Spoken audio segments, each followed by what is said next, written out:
দীর্ঘদিন পর আবারও ফিরে আসলাম আমার চ্যানেলের সকল ভিউয়ারদের শুভেচ্ছা জানিয়ে শুরু করছে আজকের টিউটোরিয়াল থাকছে এমএস ওয়ার্ডে অ্যালাইন টুলসের ব্যবহার।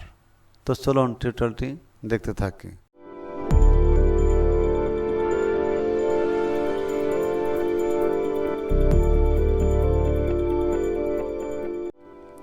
প্রথমে এমএস ওয়ার্ড ওপেন করি।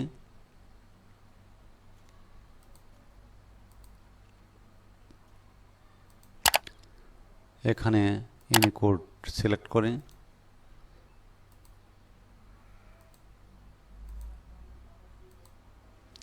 প্রিয় ভিউয়ার্স, এখন একটি ডকুমেন্ট এখানে লিখি। এই ডকুমেন্টটি দিয়েই আমি আপনাদেরকে অ্যালাইন টুলসের ব্যবহার দেখাবো। তার আগে অ্যালাইন টুলসগুলির সাথে পরিচিত হই। এটি হচ্ছে লেফট অ্যালাইন টুল, এটি হচ্ছে সেন্টার অ্যালাইন টুল, এটি হচ্ছে রাইট অ্যালাইন টুল এবং এটি হচ্ছে জাস্টিফাই অ্যালাইন টুল। প্রিয় ভিউয়ার্স, প্রথম তিনটি অ্যালাইন টুলসের ব্যবহার আমি এই টেক্সটের মাধ্যমে দেখাবো। এই প্রত্যয়নপত্র টেক্সটটি আমার পেজের বাম দিকে রয়েছে। এটিকে যদি আমি সেন্টার করতে চাই তাহলে এই সেন্টার অ্যালাইন টুলে ক্লিক দিলে আমার সেন্টার হয়ে যাবে। যদি এটিকে ডান দিকে নিতে চাই তাহলে আমার রাইট অ্যালাইন টুলে ক্লিক করলে ডান দিকে চলে যাবে।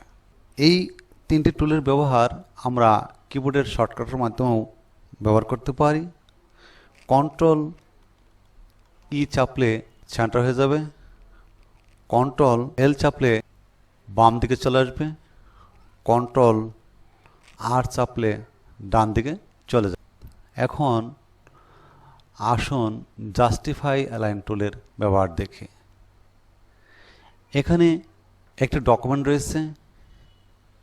এই ডকুমেন্টে দেখুন ডাক্তারের নিচে এবং প্রয়োজনের পরে একটু খালি জায়গা রয়েছে, যা এই ডকুমেন্টটিকে সৌন্দর্যমণ্ডিত করে নাই। এখন এই ডকুমেন্টটিকে যদি আমি সুন্দরভাবে দেখতে চাই তাহলে জাস্টিফাই অ্যালাইন টুলের মাধ্যমে সাজিয়ে নিলেই এই ডকুমেন্টটির সৌন্দর্য বৃদ্ধি পাবে। এটিকে ব্লক দেই এবং জাস্টিফাই অ্যালাইন টুলে ক্লিক দিই। দেখুন প্রিয় ভিউয়ার্স, কি চমৎকারভাবে ডকুমেন্টটি সাজিয়ে গেল। আমরা এটিকে কিবোর্ডের শর্টকাটের মাধ্যমেও ব্যবহার করতে পারি। কন্ট্রোল জে চাপলে এই খালি জায়গাটুকু পূর্ণ হয়ে যাবে। এভাবে আমরা অ্যালাইন টুল ব্যবহার করে আমাদের টেক্সট বা ডকুমেন্টকে সুন্দরভাবে সাজিয়ে নিতে পারি।